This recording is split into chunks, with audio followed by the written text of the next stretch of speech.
네, 오늘 말씀의 제목은 하나님의 뜻이라는 말씀의 제목입니다. 오늘 예배 자리에 오신 여러분들을 진심으로 환영합니다. 오늘은 성찬식 관계로 설교를 조금 짧게 하겠습니다. 다음 주는 올 한 해 우리에게 베푸신 추수에 대해서 하나님께 감사하는 예배를 드리게 됩니다. 올해는 지난해와 마찬가지로 코로나 환경 때문에 많은 어려움들을 겪고 있죠. 이런 환경 속에서도 하나님은 우리에게 뭐라고 말씀하시는가? 오늘 본문 말씀입니다. 데살로니가전서 5장 16절에서 18절입니다. 우리 다시 한번 읽어보겠습니다. 시작.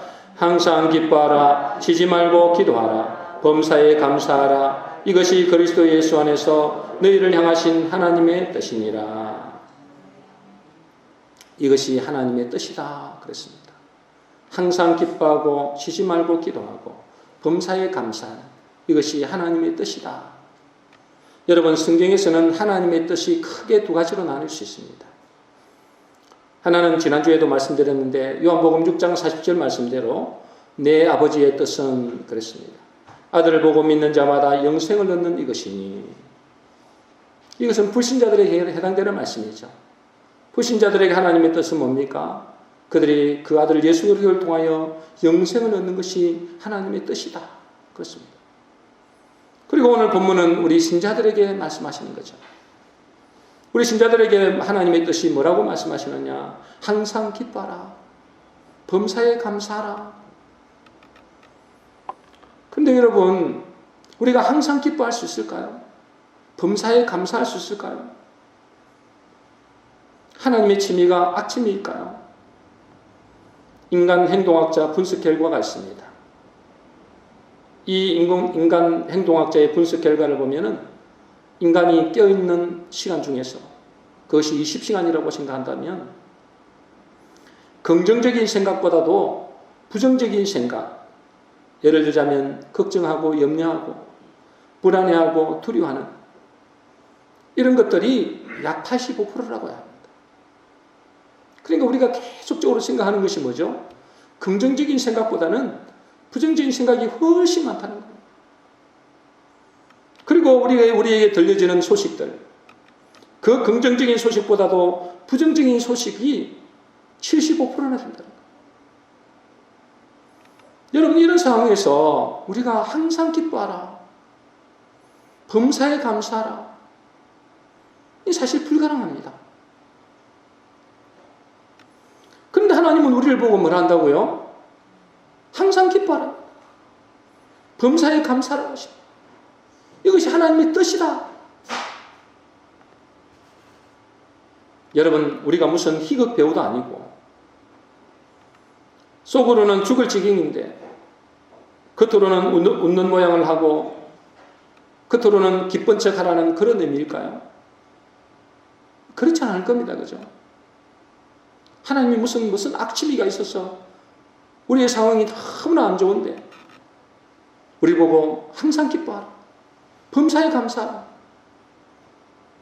이렇게 말씀하시지는 않을 겁니다. 그러면 분명한 이유가 있을 거예요. 왜 그렇게 말씀하시는가?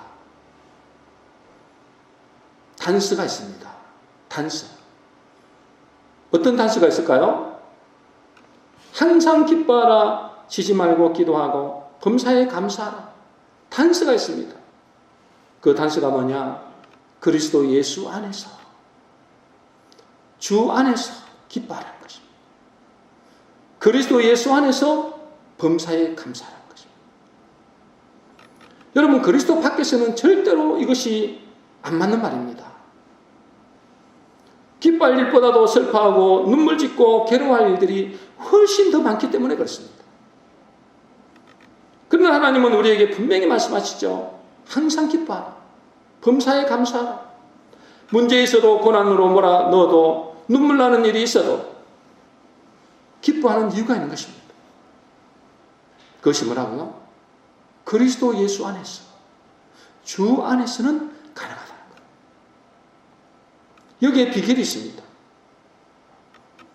이 말씀은 그냥 고통을 참고 견디고 기뻐하라는 것이 아닙니다.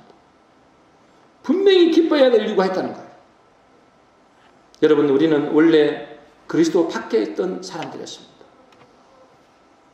그래서 하나님은 우리에게 뭐라고 말씀하셨느냐? 에베소서 2장 12절입니다. 우리 같이 읽어보겠습니다. 시작. 그때 너희는 그리스도 밖에 있었고 이스라엘 나라 밖의 사람이라. 약속의 언약들에 대하여는 외인이요 세상에서 소망도 없고 하나님도 없는 자이더니. 우리가 예전에는 어디에 있었다는 거예요? 그리스도 밖에 있었다는 거예요.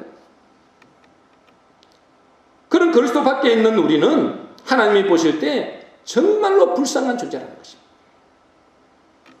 그때 우리에게 무슨 소망이 있었습니까? 기껏 소망이 있어봤자 이 땅에서 소망밖에 없습니다. 부자되고 성공하는 것들이죠. 여러분, 이것이 우리에게 얼마나 기쁨이 될까요? 좋은 직장에 취업하고 좋은 사람 만나서 결혼하고 좀 더 넓은 집으로 이사하면 잠시 기쁠 수는 있어요. 잠시 행복할 수는 있습니다. 그러나 그것이 결코 오래 가지는 못합니다. 그래서 주님은 우리에게 항상 기뻐라고 하시는데 왜 항상 기뻐라고 하시느냐? 주 안에서, 그리스도 안에서 항상 기뻐하는 것입니다. 그리스도 안에 있는 우리는 항상 기뻐해도 되는 존재라는 거예요. 왜 그럴까요? 그만큼 그리스도 안에 있는 우리는 큰 축복을 받은 사람이기 때문에 그렇습니다. 여러분, 우리가 언제 진짜 행복할까요? 언제 진짜 행복하겠냐 그 말이죠. 여러분, 두 가지 가치를 발견할 때 진짜 행복할 수 있습니다. 이것은 돈이 많고 적고에 상관없습니다. 성공하고 안 하고도 전혀 상관없습니다. 이 두 가지 가치를 발견하게 되면 진짜로 행복하게 됩니다. 그러면 이 두 가지 가치가 뭔가 그 말이죠. 먼저는 그리스도 안에 있는 나의 존재 가치를 발견해야 됩니다. 여러분, 세상 사람도 자기의 존재 가치를 발견하지 못하면 절대로 행복하지 않습니다. 학교에서도, 가정에서도, 직장에서도 자기의 존재 가치가 인정받지 못하면 그 사람은 아무리 성공해도, 아무리 잘 나가도 행복하지 않습니다. 그러겠죠? 여러분 직장 현장에서, 여러분 가정 현장에서, 여러분의 학교 현장에서 아무리 여러분 공부 잘하고 아무리 잘 나간다 할지라도 주변 사람들이 여러분을 인정 안 해주면 여러분 행복하겠습니까? 절대 행복하지 않습니다. 나의 존재 가치에 대해서 인정을 못 받으면 절대 행복하지 않습니다, 여러분. 그래서 사람들은 자기의 존재 가치를 인정받으려고 가져도 더 가지려고 하는 거예요. 성공해도 더 성공하려고 합니다. 또 더 높아지려고 하는 것입니다. 왜 그럴까요? 자기의 존재 가치를 인정받고 싶은 거예요. 이 정도 하면 적당히 먹고 살만한데, 이 정도 하면 적당히 성공한데, 또 뭐 하려고 하는 거예요? 더 성공하려고 하는 거예요. 더 가지려고 합니다. 왜요? 인정받고 싶었어요. 자기의 존재 가치를 인정받고 싶었어요. 그런데 문제는 그 속에서 아무리 나의 존재 가치를 인정받아도 그 행복은 오래 가지 못한다는 거예요. 사람들이 아무리 나의 존재 가치를 인정해줘도, 아무리 내가 세상에서 인기가 많아도, 여러분 결국 내 자신의 스스로의 가치의 한계를 만나게 됩니다. 사람들에게는 대단한 존재로 나를 포장하는데, 그래서 나중에는 사람들이 나를 대단한 존재로 생각해 주는데 자기 스스로의 한계에 봉착하게 됩니다. 자기 스스로 볼 때 가치 있는 존재가 아닌데, 그렇게 가치 있는 존재가 아닌데 자기는 계속적으로 포장을 해서 사람들에게 인정받으려고 하는 거예요. 여러분, 연예인들이 왜 타락할까요? 잘 나가는 연예인들이 왜 타락하느냐 말이에요. 그 연예인들이 왜 자살을 합니까? 인정을 못 받아서 그렇습니까? 존재 가치에 대해서 인정을 못 받아서 그렇습니까? 그렇지 않습니다. 다른 사람들에게 자기의 존재 가치를 수많은 사람들에게 인정을 받습니다. 그런데 정작 자신은 자신은 자기의 존재 가치에 대한 회의감을 드는 것입니다. 그러면 어떻게 되겠습니까? 사람들 앞에서는 인정받고 인기가 어마어마하게 많고 그래서 돈도 많이 버는데 자기의 존재 가치가 다른 사람들에게는 엄청나게 인정을 받는데 막상 집으로 돌아가면 자기의 존재 가치에 대해서 회의감이 드는 것입니다. 그 몰려드는 공허함과 허무감은 이루 말할 수 없는 것입니다. 그러니까 그 허무감을 채우기 위해서, 그 공허함을 채우기 위해서 사람들이 뭘 합니까? 이상한 짓을 하는 것입니다. 더 쾌락을 추구하는 것입니다. 그런 거 다 해보다가 안 되니까 어떻게 되는 거예요? 자기의 생명을 끊어버리는 것입니다. 여러분, 중요한 것은 나의 존재 가치가 발견될 때 우리는 행복합니다. 다른 사람들이 나를 존재 가치를 인정해 줄 때 나는 행복해요. 그래서 사람들이 자꾸만 성공하려고 합니다. 더 가지고 하는 것입니다. 그런데 문제는 뭐냐면 그것으로도 내가 행복하지 않다는 거예요. 중요한 것은 어디서 내 존재 가치를 발견하느냐의 문제입니다. 어디서? 여러분, 세상에서 아무리 나의 존재 가치를 인정받아도 또 내 자신이 괜찮은 사람이라고 아무리 세뇌를 해도 결국은 하나님이 나를 지으신 하나님, 나를 창조하신 그 하나님께서 나의 존재 가치를 인정하지 않으면 그 사람은 절대로 행복하지 않습니다. 절대로 행복하지 않습니다. 그러므로 우리의 존재 가치를 발견해야 되는데 사람들이 나를 바라보는 가치 말고 그건 오래 못 갑니다. 내가 내 자신을 바라보는 그 가치 말고 그것이 긍정적이든 부정적이든 그거 상관없습니다. 그거 말고 하나님이 나를 바라보는 나의 가치를 발견해야 됩니다. 왜냐하면 그분이 나의 창조주이기 때문에 그렇습니다. 그분이 나를 지으신 분이기 때문에 그렇습니다. 여러분, 이 마이크가 지금 같이 있잖아요. 왜 가치가 있어요?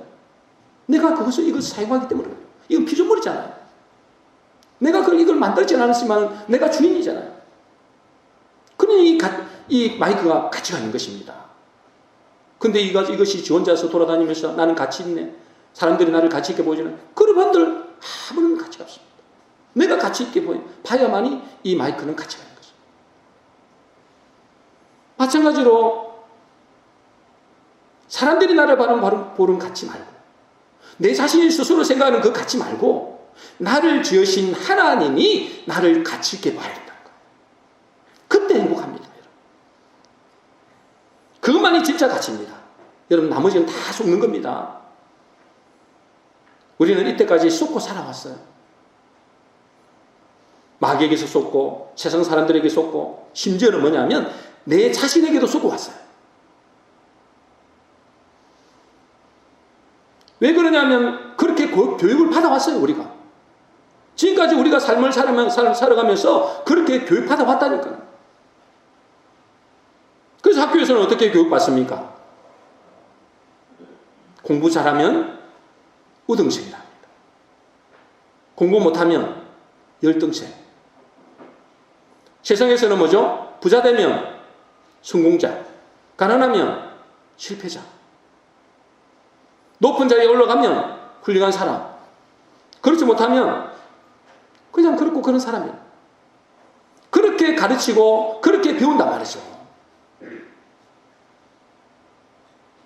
여러분, 이것은 우리가 쏟는 것입니다. 그 하나님이 우리를 어떻게 보시느냐. 그 창조주 하나님, 우리는 피조물이잖아요. 그 창조주 하나님이 나를 어떻게 보시느냐. 거기에 대해서 우리가 뭐죠? 가치가 인정될 때 우리는 행복할 수 있습니다. 하나님은 예수 믿는 우리에게 뭐라고 하시느냐. 신명기 33장 29절입니다. 우리 같이 읽겠습니다. 같이 읽습니다. 시작. 이스라엘이여, 너는 행복자로다. 여호와의 구원을 너같이 얻은 백성이 누구냐. 그는 너를 돕는 방패시여 네 영광의 칼이시로다. 내 대적이 내게 복종하리니 내가 그들의 높은 곳을 밟으리로다. 이스라엘이여, 너는 행복자로다. 이스라엘이여, 누구를 말할까요? 그리스도 안에 들어온 사람들을 말합니다. 그리스도 안에 들어온 사람들을 총칭해서 말하는 거예요. 이스라엘이여, 하나님의 택하신 백성들. 이스라엘이여, 너는 행복자로다. 다시 말해서 예수 믿고 구원받은 우리를 보고 하나님은 뭘 하신다고요? 너는 행복자다. 하나님이 우리를 보고 행복한 자라고 이야기하시는 것입니다, 여러분. 왜 이렇게 말씀하실까요? 나는 별로 가진 것도 없고 세상 사람들이 볼 때도 그렇고 그런 인생인데 왜 하나님은 내가 예수 믿고 구원받았다고 이렇게 행복자라고 이야기하는 거예요? 여러분, 이 구원은 인간의 노력이나 힘으로 구원을 얻을 수 있는 것이 아닙니다. 이스라엘이여 너는 행복자로다. 여호와의 구원을 너같이 얻은 백성이 누구냐 그랬잖아요. 이 구원은 인간의 노력이나 인간의 힘으로 구원을 얻을 수 있는 게 아니라는 거예요. 아무리 예수고 용쓰고 그들이 아무리 노력해도 절대 이 구원은 인간의 힘으로 안 된다는 것입니다. 그래서 뭐라고 한다고요? 이같이 여호와의 구원을 얻은 백성이 누구냐는 거예요. 여호와의 구원을. 그 말은 여호와께서 직접 관여하셔야만, 여호와께서 직접 개입하셔야만 이 구원이 이루어질 수 있다는 거예요. 그만큼 큰일이라는 거예요, 이것은. 여러분들이 지금 이곳에 와서 예수 믿고 구원받아 하나님의 백성이 된 것은 이게 보통 일이 아닌 거예요. 인간의 힘으로는 절대로 불가능한데 하나님의 그 구원으로, 여호와의 구원으로 말미암아 여러분들이 하나님의 자녀되고 백성 됐다는 거예요.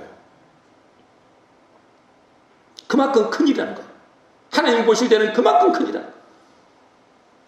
그러니 하나님이 우리를 보고 뭘 한다고요? 저와 여러분들 보고 뭘 한다고요? 너는 행복자로다. 여러분, 예를 들어서 산불이 나가지고 잠깐 오면은 수많은 개미들이 죽어가는 거예요. 한번 산불 나게 되면은 그 개미들이 다 죽어가잖아요.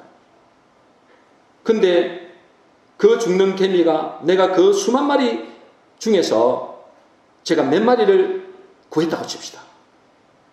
그 수만 마리 중에 우리가 다 구원할 수 없으니까 그 중에 몇 마리를 우리가 구했다고 칩시다. 그러면 그들은 어떻게 생각할까요? 자기가 어떻게 구원받는지는 몰라요. 그죠? 근데 구해준 내가 볼 때는 그들은 어떨까요?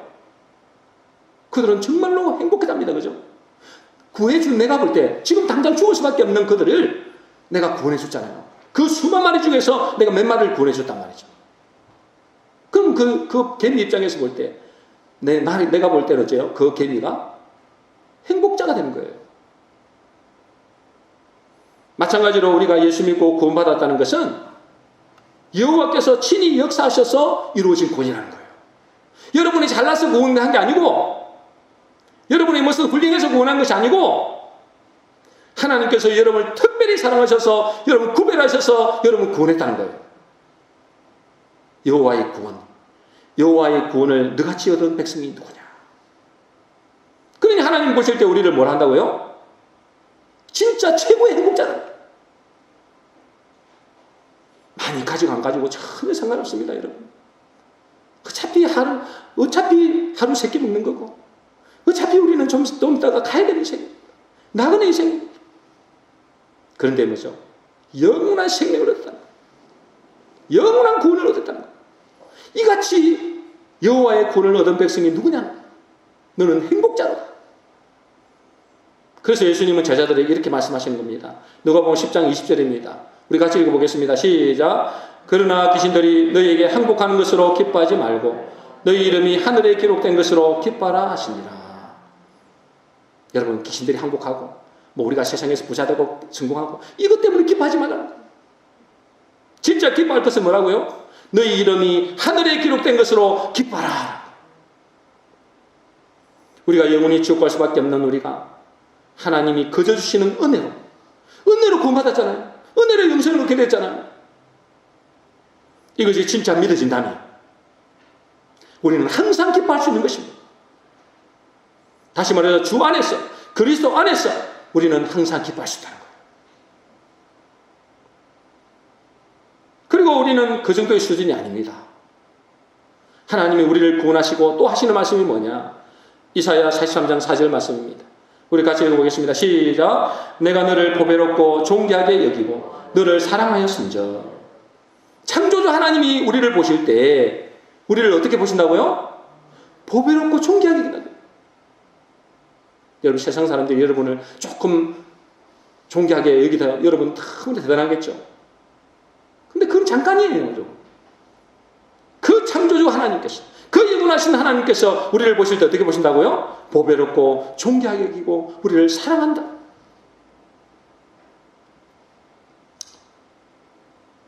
여러분, 왜 안 그러겠습니까? 그죠? 하나님이 우리를 어떻게 구원하셨기 때문에 그래요? 당신의 아들을 이 땅에 보내셔서 그 보배로운 피로 우리를 구원하신 거예요. 그 하나님께서 이렇게 말씀합니다. 여인이 어찌 그 젖먹는 자식을 잊겠습니까? 자기 태에서 난 아들을 긍휼히 여기지 않겠다. 그들은 혹시 잊을지 모르지만은 나는 너를 결코 잊지 않겠다 그랬어요. 그만큼 뭐죠? 당신의 독생자의 피로 말미암아 우리를 구속하셨다. 그러니 우리를 어떻게 보신다고요? 보배롭고 존귀하게 여기고 우리를 사랑하신다는 거예요. 예전에 우리 수빈이가 성탄절 날 어릴 때 성탄절 날 공연을 하는데 뭐 아이들이 많잖아요. 그 많은 아이들 중에서 제 눈에는 우리 아들밖에 안 보여요. 뭐 수십 명 그 앞에 서 있는데 제 눈에는 우리 아들밖에 안 보여요. 지금도 그 우리 아들만 그 이렇게 했던 행동들만 이렇게 보이지 나머지 아들이 뭐 했는지 아무 기억이 안 나요. 뭐 역할이 큰 역할도 아니에요. 큰 역할도 작은 역할인데도 아빠인 제가 볼 때는 다른 그 누구보다도 다른 아이들은 엑스트라고 우리 아들만 주인공. 그 아들밖에 안 보이더라니까요. 그 내용이 좋고 안 좋고 전혀 기억도 안 나요. 우리 아들이 어떻게 했는가? 여러분, 하나님이 우리를 보실 때도 마찬가지입니다. 이 수많은 사람들, 여러분보다도 훨씬 똑똑하고 성공하고 잘난 사람도 많지만은 하나님들은 누구밖에 안 보일까요? 여러분, 예수 그리스도의 보혈로 말미암아 구원받은 하나님의 백성 여러분들에게 뭐죠? 불꽃 같은 눈동자로 지켜보고 계시다는 거예요. 문제는 이거를 우리 아들은 못 느낀다는 거죠. 우리는 못 느낀다는 거예요. 그 하나님의 사랑을, 하나님 우리를 사랑하신 그 사랑을 조금만 알아도 우리는 뭐 하게 될까요? 날마다 감사하겠죠. 왜 하나님께서 우리를 이렇게 보배롭고 존귀하게 여기는지 잘 모르겠어요. 왜 그런지는 모르겠어요. 요즘에 가끔 가다가 이렇게 산책을 하다 보면 왜 하나님이 우리를 이렇게 사랑하실까? 모르겠어요. 민물마도 못한 인간이잖아요. 왜 우리를 이렇게 사랑하는지는 모르겠어요. 사랑의 본체이기 때문에 그러겠죠. 그러나 분명한 사실은 그 창조주 하나님이 나를 보배롭고 존귀하게 여긴다면 우리는 항상 기뻐야 된다는 거예요. 사람들이 나를 어떻게 보는가도 중요하지 않습니다, 여러분. 창조주 하나님이 나를 볼 때 가치 있고 존귀하다면 그 안에 있는 우리는 항상 기뻐야 된다는 것입니다. 결론은 이 땅에서 결론 지어지는 게 아닙니다. 영원한 나라에서 결론 지어지는 겁니다. 그만큼 우리가 하나님의 놀라운 복을 받은 존재라는 것입니다.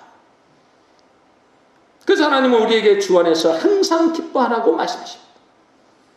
요한일서 5장 13절입니다. 우리 같이 읽어보겠습니다. 시작. 내가 하나님의 아들의 이름을 믿는 너에게 이것을 쓰는 것은 너희로 하여금 너에게 영생이 있음을 알게 하려 함이라. 여러분, 하나님의 아들의 이름을 믿습니까? 그 예수 그리스도를 믿습니까? 믿은 이 자리에 왔겠죠. 그 하나님의 아들을 믿는 너에게 쓰는데 너희로 하여금 너희 속에 영생이 있음을 알아라는 거죠. 너희 속에 영생이 있음을 알아라. 요한일서에서 사도 요한이 이렇게 이야기하고 있어요. 여러분, 지금 어디에 계십니까?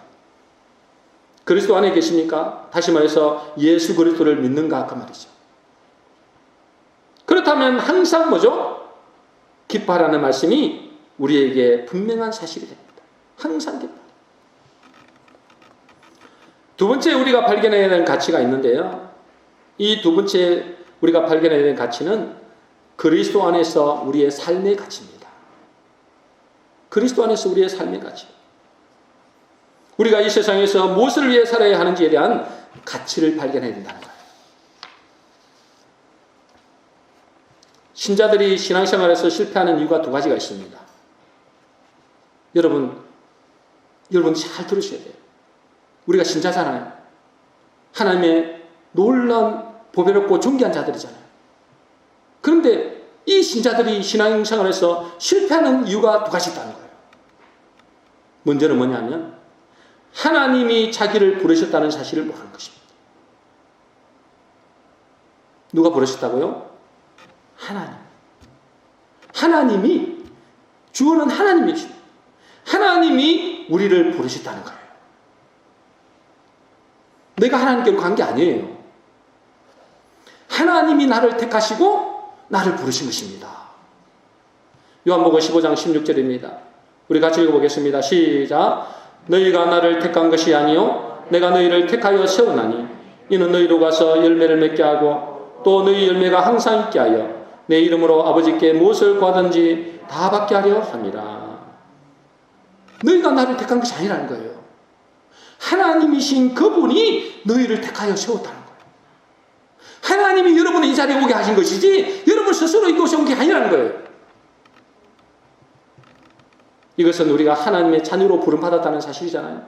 하나님의 그 은혜로 말미암아 부름받았다는 거잖아요. 그러므로 우리가 하나님의 은혜로 부름받았다면, 은혜로 우리가 부름을 받았다면 우리는 하나님의 은혜로 사는 존재다 이 말이에요. 그런데 여러분 이 사실을 모르니까, 뭘 모른다고요? 하나님이 나를 불렀다는 사실을 잘 모르니까 세상 사람들과 똑같이 경쟁하고 밥 먹으려고 애쓴다는 거예요. 구원은 은혜로 받아놓고, 구원은 하나님께서 우리를 구원시켰잖아요. 구원은 은혜를 받아놓고 삶은 내 힘으로 살아가는 거예요. 그래서 우리 신자들이 실패한다는 거예요. 그래서 삶이 힘듭니다. 세상 사람들처럼 악착같이 살지도 못해요. 마음대로 죄를 짓지도 못한다니까. 하나님이 두려워서. 그러니 어째요? 세상 사람들 살아가기가 힘든 거예요. 여러분, 우리가 하나님이 나를 은혜로 부르셨다는 사실은 또 다른 의미는 뭐냐면 하나님이 나의 인생을 책임진다는 사실입니다. 그러겠죠? 하나님이 여러분들을 구원시켜놓고 여러분들을 불러서 하나님의 백성 삼아놓고 이제는 네 힘으로 살아라 이렇게 하겠습니까 여러분? 그런 하나님은 없습니다. 여러분. 하나님이 우리를 저 애국 땅에서, 저 세상에서, 저 지옥의 권세에서, 저 마귀의 권세에서 우리를 구원하셨다면 우리의 남은 인생도 하나님께서 책임진다는 사실입니다. 이것을 믿어야 돼요. 여기에 대한 깨달음이 없으면 여러분 자유함이 없습니다.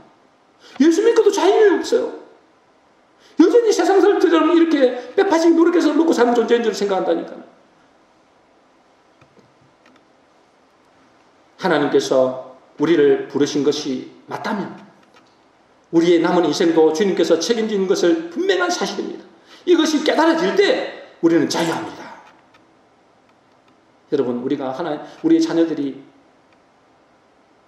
자녀로 부름을 받았으면 어떻게 먹고 살지 염려 걱정합니까? 제 옛날에 우리 자녀들 키워보니까 엄마 아빠는 걱정 결심이 막 머리 끝까지 와 있는데 아이들은 그냥 막 웃고 장난치고 난리더라. 뭐가 좋은지. 엄마 아빠가 아무리 걱정해도 자기들은 그냥 엄마 아빠가 있는 그 자체만으로도 즐거운 거예요.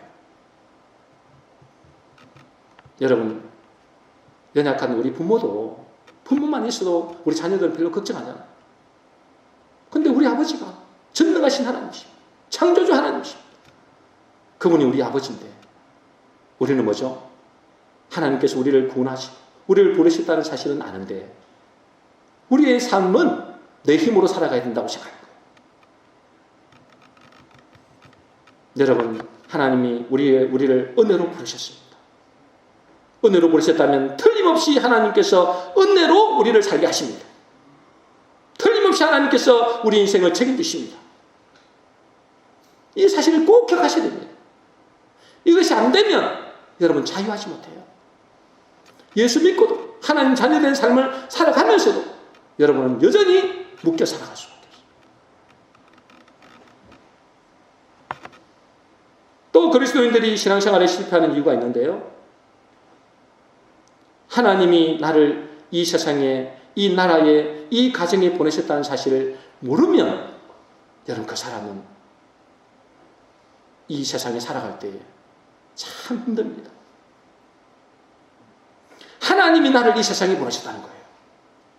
하나님이 이 나라에 보내셨고 하나님이 이 가정에 보내셨다는 것입니다. 여러분 주가 누구라고요? 하나님이십니다. 하나님. 여러분들이 이 자리에 오고 싶어서 온 것도 아니고 여러분이 이 세상에 오고 싶어 온 것도 아닙니다. 여러분이 이 가정에 오고 싶어 온 게 아니에요. 하나님이 보내셨다. 여러분 이것을 모르게 되면 여러분 늘 원망하고 불평하는 삶을 살게 됩니다. 왜 하필 이런 사람을 만나는 거죠? 왜 하필 우리 부모를 만났는데 이런 부모를 만나는 거죠? 왜 하필 이 나라에 태어나요? 이 세상에 왜 태어나요? 나는 태어나고 싶지 않은데 늘 원망하고 불평합니다. 여러분 그 부모가 잘 나간다고 원망 불평 안 하겠습니까? 부자라고 원망 불평 안 하겠습니까? 다 똑같습니다. 하나님이 나를 이 세상에, 하나님이 나를 이 가정에, 하나님이 나를 이 직장에 보내셨다는 사실을 인정하지 않으면 여러분들은 늘 원망불평의 삶을 살 수밖에 없습니다. 하나님의 뜻에 의해서 보내심을 받았다는 거예요. 왜 그러면 하나님께서 나를 이 땅에 보내신 거죠? 왜 이 가정에 보내신 거죠? 목적은 하나밖에 없습니다, 여러분. 여러분 고생시키려고 보낸 게 아니에요. 목적은 하나, 생명 살리는 것입니다. 생명 살리는 것. 나를 통해서 내 가정을, 내 자녀를, 내 이웃을 살리라는 하나님의 계획이 있는 것입니다. 이것을 발견하지 못하면 여러분은 평생 원망불평의 삶을 살게 될 것입니다. 재수가 없어서 이 사람 만나고, 재수가 없어서 이런 부모를 만나고, 재수가 없어서 내가 이 직장에 가게 되고, 하나님이 나를 이곳에 보내셨다는 사실이 발견되어지고 나의 삶의 가치를 발견되어지면 그때 우리는 어떻게 된다고요? 항상 기뻐할 수 있습니다. 왜? 주 안에 있기 때문에. 그것이 주 안에 있다는 증거입니다. 그리스도 안에 있다는 증거입니다. 그 사실을 아는 사람, 내가 삶의 목적을 아는 사람, 그것이 주 안에 있다는 거예요. 그 베드로전서 2장 9절에 보면 하나님께서 우리를 뭘 하신다고요? 같이 읽어보겠습니다. 같이 읽겠습니다. 시작. 오직 너희는 택하신 족속이요 왕같은 제사장들이요 거룩한 나라요 그의 소유된 백성이니. 하나님이 우리를 택하시고 너희는 택하신 족속이 됐잖아요. 하나님이 여러분 택했잖아요. 그럼 이 자리에 왔겠죠. 하나님이 우리를 택하시고 뭘로 세우셨다고요? 왕같은 제사장이래요. 여러분은 나중에 영원한 나라의 왕같은 제사장으로 세워지게 될 것입니다. 하나님 우리를 택하시고 왕같은 제사장으로 세웠다는 거예요. 근데 여러분 제사장이 하는 일이 뭔지 아세요? 제사장이 하는 일이 뭡니까? 살리는 일입니다, 여러분. 제사장이 하는 역할은 살리는 일이에요. 치유하는 일입니다, 여러분. 옛날 제사장이 다 그랬어요. 죄가 있으면 그 죄를 사는 그런 살리는 역할. 병든 자가 있거나 문둥병이가 있거나 그런 사람들이 있으면 살리는 역할. 치유하는 역할. 그리고 하나님과 그 죄인들과 관계에서 뭐죠? 그리스도의 대사가 되어서 사람들을 하나님과 화목하게 하는 역할. 그게 제사장 역할이에요. 이건 다 아시잖아요. 그런데 하나님이 우리를 보고 말한다고요? 너희를 택해서 뭐로 세웠다고요? 왕같은 제사장으로 세웠다는 거예요. 우리를 제사장으로 세웠다는 거예요. 어떤 사람들이 이렇게 생각할 겁니다. 아이고 나는 아무것도 할 줄 아는 게 없는데 나 같은 것이 무슨 이렇게 생각하는 사람이 있죠. 혹시 이렇게 생각하는 사람이 있다면 그것은 여러분을 세우신 하나님을 모독하는 것입니다. 그건 하나님 모독하는 거예요. 여러분 우리는 그 자체로 뭐죠? 제사장으로 시험을 받았어요. 여러분 그걸 안 믿으면 의미가 없지만은 여러분 이 사실을 믿으면 여러분 진정한 의미가 있습니다. 여러분 여러분 자체로 제사장입니다. 세상의 빛이라고 했어요. 하나님 그렇게 말씀하셨어요. 제가 여러분에게 말하는 게 아니라 하나님이 여러분들을 왕같은 제사장으로 빛의 자녀로 너희는 세상의 빛이다. 그렇게 말씀하셨어요. 그러므로 우리는 우리의 존재 자체로 의미가 있는 것입니다. 이제 우리는 더 이상 나를 위해서 살 이유가 없어요. 나를 위해서 살 이유가 없어요. 주님이 나를 부르셨고 나의 인생을 책임진다면은 나는 하나님이 나를 이 땅에 보내신 목적을 따라 살면 되는 것입니다. 그 목적이 뭐죠? 내가 빛으로 사는 것입니다. 제사장으로 사는 거예요. 왜? 실제로 제사장이니까. 하나님이 세우신 제사장이니까. 하나님이 보실 때 여러분을 하나님의 이 세상의 빛으로 보시니까 그 목적대로 살면 되는 것입니다. 여러분, 예를 들어서 자기가 의사인데 의사가 면허를 땄어요. 자기가 의사인데 의사 일을 하지 않는다면 저 병들어 죽어가는 자기가 고칠 수 있는데 그 병든 사람에게 고쳐주지 않는다면 그 사람의 가치는 어떻게 될까요? 아무 가치가 없겠죠. 의사인데도 의사의 짓을 안 해. 어떤 사람은 경찰인데 도둑이 뻔히 눈에 보이는데 사람을 죽이는 게 보이는데 그 범죄자를 가만히 둔다면 그 경찰은 어떻게 되겠습니까? 아무런 가치가 없는 거예요.